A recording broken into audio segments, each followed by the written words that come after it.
The 8th of March, 1979, a white Cadillac Fleetwood vanished from a quiet Brooklyn street. And in it, Louis Cafora, 300 pounds of paranoia, and his wife Joanna, 26 years old, blonde, and blissfully unaware of what her husband had done. They disappeared in broad daylight. No witnesses, no bodies, no car. Poof, gone. This was no accident. Louis Cafora was one of the masterminds behind the biggest cash robbery in American history just 3 months prior. $6 million from Lufthansa Airlines at JFK Airport. The score of a lifetime. But Louis made a series of grave errors. And in Jimmy Burke's world, mistakes got you killed. Quietly, permanently, with no trace left behind. This is the story of the Christmas party couple from Goodfellas. The pink Cadillac couple, the ones who thought they were partying, the ones who were already dead but didn't know it yet. This is what really happened to the rule breakers after the Lufthansa heist, and how Jimmy the Gent became the most feared man in New York. But here's what the movie didn't tell you. Louis Cafora was no simple-minded thug with a penchant for pink Cadillacs. He was a drug dealer who'd been laundering money for years. He owned front companies for parking lots in downtown Brooklyn. He'd done time with Jimmy Burke in federal prison, where they'd become close. Close enough that Burke trusted him with millions. And Louis had repaid that trust in ways that ensured his own death sentence. The pink Cadillac was only the start of it. You have to understand something about Jimmy Burke.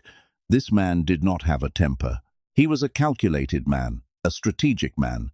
When he decided that you were going to have to go, it was because you had become a liability that he could no longer afford. And after Lufthansa, everyone had become a liability. The crew that pulled off the heist, Burke took them out, one by one. 7 people dead in 7 months. Louis and Joanna Cafora were just 2 names on a list of people that Burke was systematically checking off. It began in December of 1978, the 11th, 3 in the morning. 7 masked men entered the Lufthansa cargo building at Kennedy Airport, armed with shotguns and pistols. They knew exactly where they were going. They knew the security systems. They knew the shift changes. Because Louis Werner, a Lufthansa cargo agent deep in debt from his gambling habit, had given them a blueprint. Werner owed a bookmaker named Martin Krugman $20,000. Krugman knew Henry Hill. Hill knew Jimmy Burke. And Burke saw an opportunity that was too good to pass up. The crew worked quickly. They took 9 hostages from Lufthansa, tied them up in the lunchroom, forced the cargo manager to open the double-door vault system without sounding the alarm.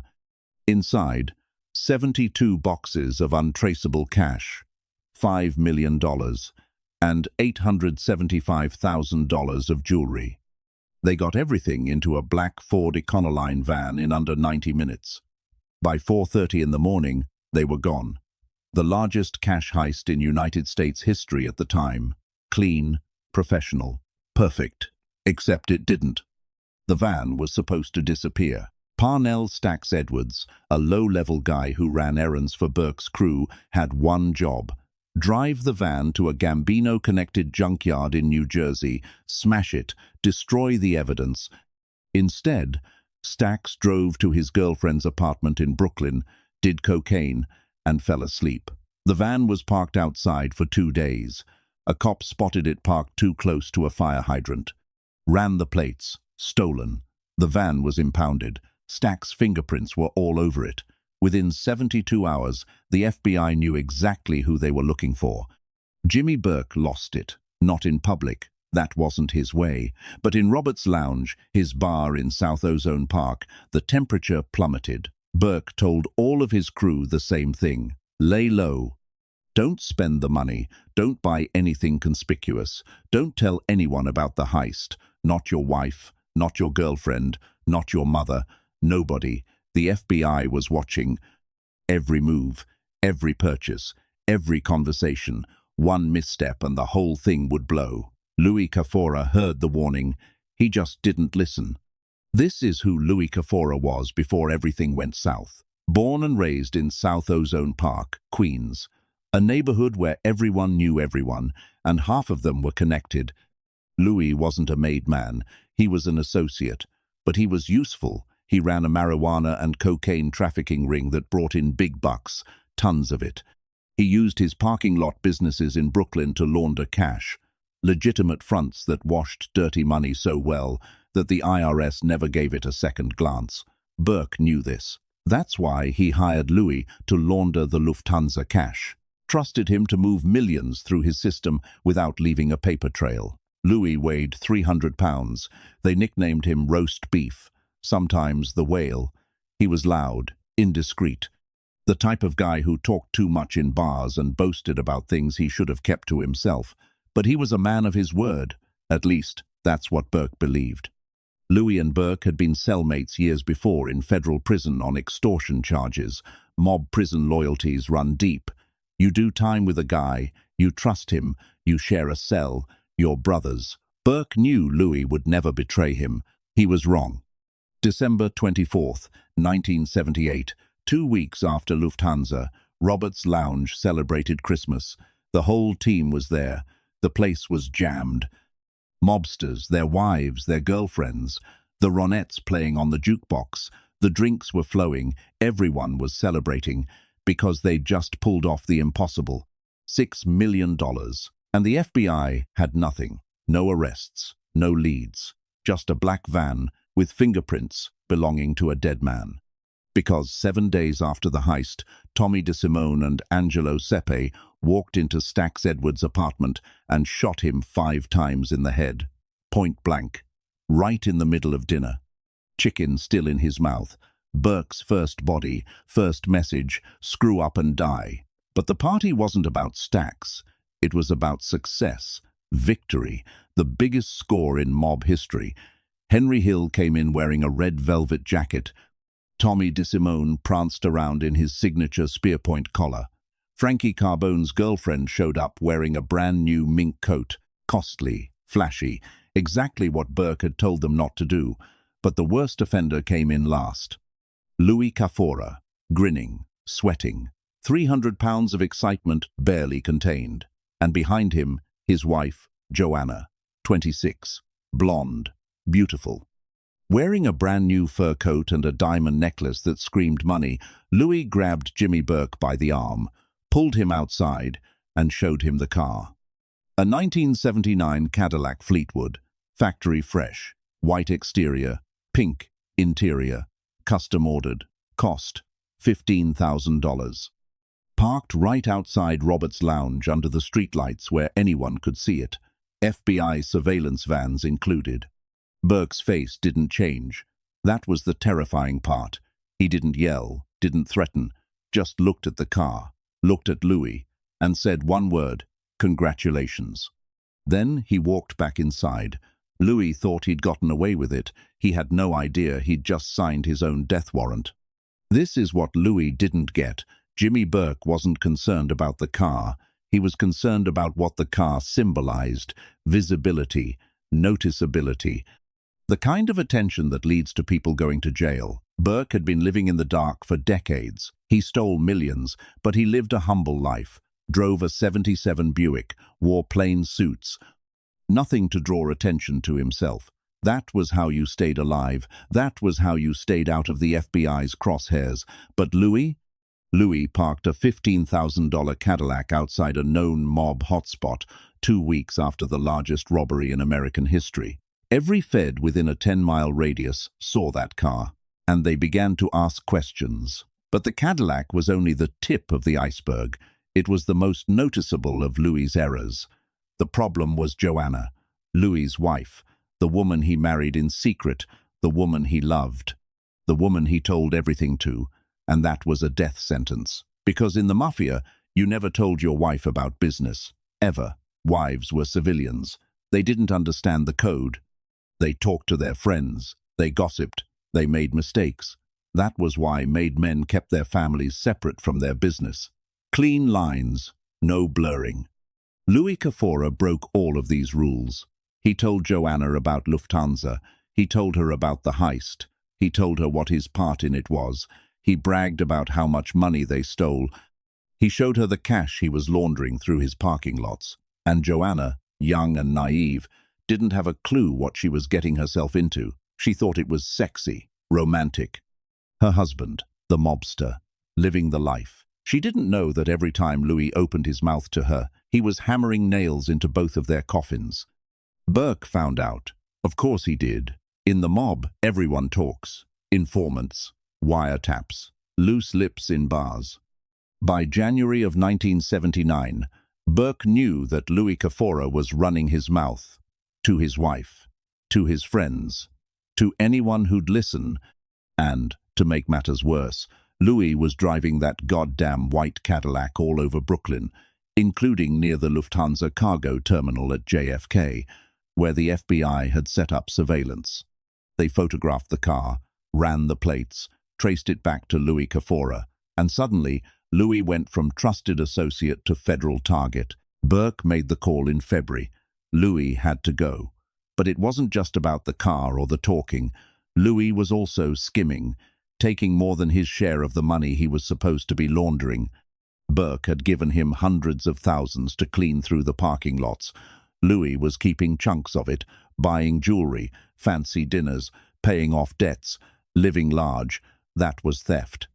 And in Burke's world, stealing from the boss was a death sentence. But Louis knew he was in trouble. By late February, he was scared, paranoid. He stopped showing up at Robert's lounge, stopped taking Burke's calls. And then he made his final, desperate move. He contacted the FBI, tried to become an informant, offered to testify about Lufthansa in exchange for witness protection. For him and Joanna, he thought it was his only way out. What he didn't realize was that the mob always finds out. Someone at the FBI talked, or Burke had a source. Either way, by early March, Jimmy Burke knew that Louis Cafora was trying to flip. That sealed it. Louis wasn't just a liability anymore. He was an active threat, a rat in the making. And rats don't get second chances. The 8th of March, 1979, Joanna Cafora left her apartment in Brooklyn. Louis was with her. They got into the white Cadillac. Joanna thought they were going to dinner. Louis knew better.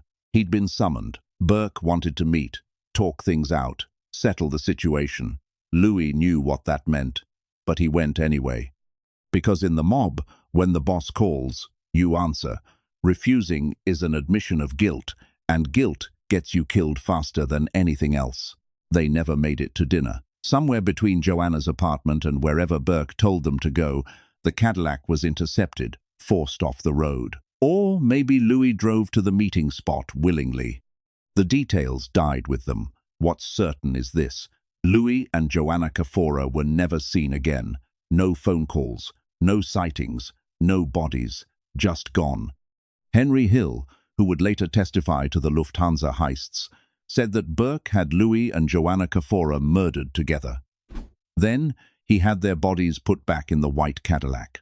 And the whole car, with the two bodies inside, was driven to an auto wreck yard in Brooklyn, Clyde Brooks's auto bargain scrapyard in Starrett City, a place where stolen cars and evidence regularly went to disappear. The Cadillac was put into an industrial compactor. The compactor crushed the car into a cube of metal about 3 feet on each side.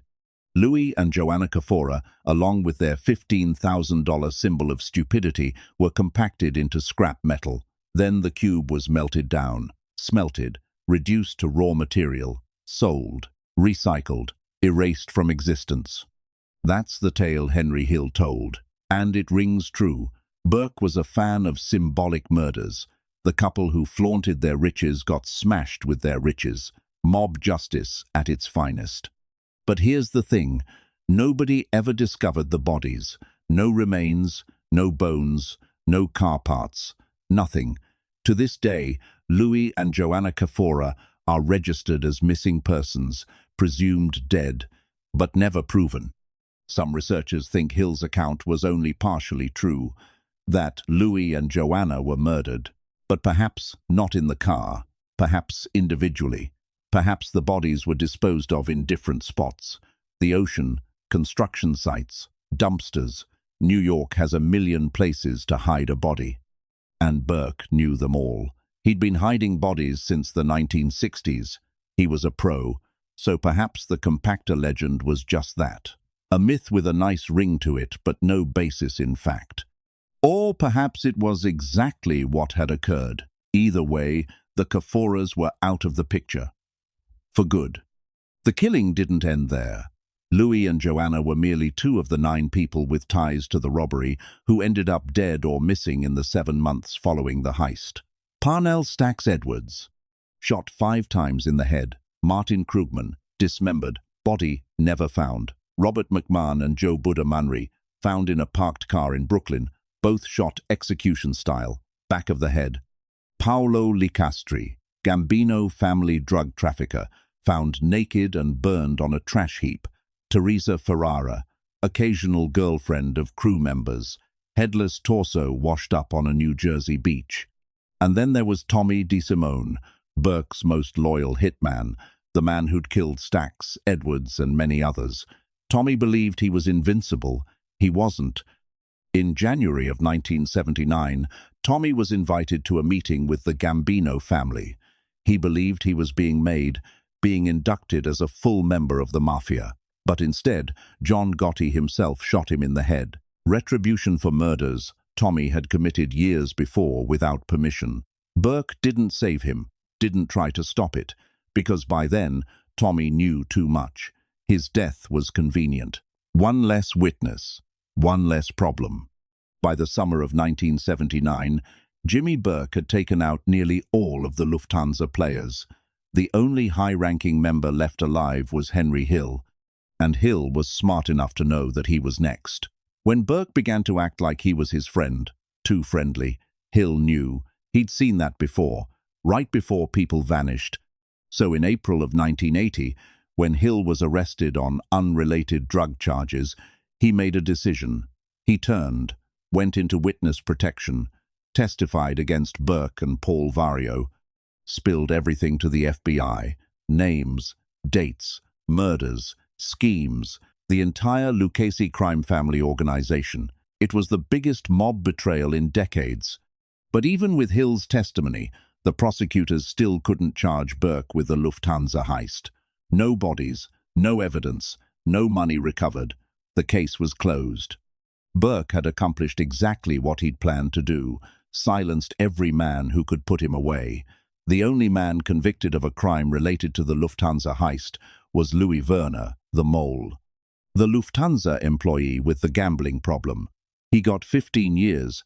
Everyone else either died or went free. Burke eventually ended up in prison anyway, not for Lufthansa, for the murder of Richard Eaton, one of the Florida businessmen, and for a Boston College point-shaving scheme he'd been running on the side. He died in prison in 1996, lung cancer. Never admitted to Lufthansa, never confessed. Took the secrets to his grave. The $6 million? Never recovered. Some say Burke buried it, or stashed it offshore, or spent it over the years. No one knows. Some of it probably got lost in the shuffle. Some paid off the Lucchese family as tribute. Some paid for lawyers and bribes. But most of it just vanished, like Louis and Joanna Cafora, like the white Cadillac, like everyone who touched that money. The pink Cadillac in Goodfellas is fiction. The real car was white with a pink interior, but Scorsese made it fully pink for the movie. More visual, more symbolic.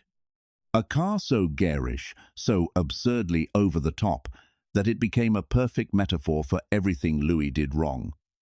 In the film, the car appears at the Christmas party. Jimmy Burke sees it.